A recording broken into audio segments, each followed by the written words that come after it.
ವಿಶೇಷ ತಾಯಿ ಜಗನ್ಮಾತೆ ಶೈಲಪುತ್ರಿಯಾದಂತಹ ಮೊದಲನೇ ದಿನ, ಎರಡನೇ ದಿನ ತಾಯಿ ಜಗನ್ಮಾತೆ ಬ್ರಹ್ಮಚಾರಿಣಿ, ಮೂರನೇ ದಿನ ತಾಯಿ ಜಗನ್ಮಾತೆ ಚಂದ್ರಘಂಟ, ನಾಲ್ಕನೇ ದಿನ ತಾಯಿ ಜಗನ್ಮಾತೆ ಕೂಷ್ಮಾಂಡ, ಐದನೇ ದಿನ ತಾಯಿ ಜಗನ್ಮಾತೆ ಮಾತೃ ಸ್ವರೂಪನಾದಂಥ ಸ್ಕಂದಮಾತ, ಆರನೇ ದಿನ ತಾಯಿ ಜಗನ್ಮಾತೆ ಕಾತ್ಯಾಯಿನಿಯ ರೂಪ, ಏಳನೆಯ ದಿನ ಕಾಳರಾತ್ರಿಯ ರೂಪ, ಎಂಟನೆಯ ದಿನ ತಾಯಿ ಜಗನ್ಮಾತೆ ಮಹಾಗೌರಿಯಾಗಿ ಪ್ರಸನ್ನನಾಗ್ತಾಳೆ.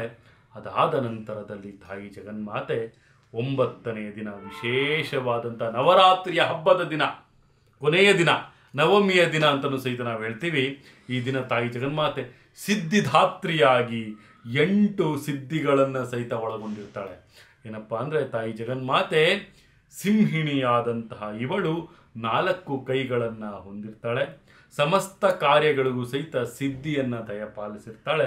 ಈ ದೇವಿಯನ್ನು ಪೂಜಿಸಿದ್ರೆ ಭಕ್ತರ ಸಕಲ ಇಷ್ಟಾರ್ಥಗಳನ್ನು ಸಹಿತ ಈಕೆ ಪೂರ್ತಿಯನ್ನು ಮಾಡ್ತಾಳೆ ಅನ್ನುವಂಥ ಒಂದು ನಂಬಿಕೆ. ಈ ನವರಾತ್ರಿಯ ದಿನ 9 ದಿನಗಳು ಒಂದೊಂದು ರೂಪ. ನನ್ನ ಪ್ರೀತಿಯ ವೀಕ್ಷಕರೇ, ಸಿದ್ಧಿಧಾತ್ರಿಯ ಒಂದು ರೂಪ ಒಂದು ನವರಾತ್ರಿಯ ಕೊನೆಯ ಒಂದು ದಿನ, ನವರಾತ್ರಿಯ ದುರ್ಗಾ ಪೂಜೆಯನ್ನು ನಾವೇನು ಮಾಡ್ತೀವಿ, 9 ದಿನ ನಾವೇನು ಒಂದು ವ್ರತವನ್ನು ನಾವು ಮಾಡ್ತೇವೆ, ಇದು ನಮ್ಮ ಸಂಕಷ್ಟಗಳನ್ನು ನಿವಾರಣೆ ಮಾಡಿ, ಶತ್ರುಗಳನ್ನು ನಿವಾರಣೆ ಮಾಡಿ, ನಮ್ಮ ಮುಂದಿನ ಒಂದು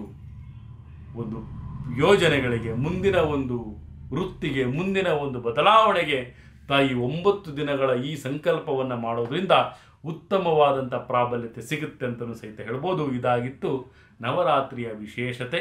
ಇದೇ ರೀತಿ ನಮ್ಮ ಚಾನಲ್ನ ಲೈಕ್ ಮಾಡಿ, ಶೇರ್ ಮಾಡಿ, ಕಮೆಂಟ್ ಮಾಡಿ, ಪ್ರತಿಯೊಂದು ವಿಚಾರಗಳನ್ನು ತಾವು ಪಡ್ಕೊಳ್ಬೋದು ಅಂತ ಹೇಳ್ತಾ, ತಾಯಿ ಜಗನ್ಮಾತೆ ನನ್ನ ಕೊಲ್ಲೂರು ಮೂಕಾಂಬಿಕಾ ದೇವಿ ಪ್ರತಿಯೊಬ್ಬರಿಗೂ ಸಹಿತ ಆರೋಗ್ಯ ಸಂಪತ್ತು ಕೊಟ್ಟು ಕಾಪಾಡಲಿ ಅಂತ ಹೇಳ್ತಾ, ಸರ್ವೇ ಜನ ಸುಖಿನೋ ಭವಂತು, ಸರ್ವ ಮಂಗಳಾನಿ ಭವಂತು.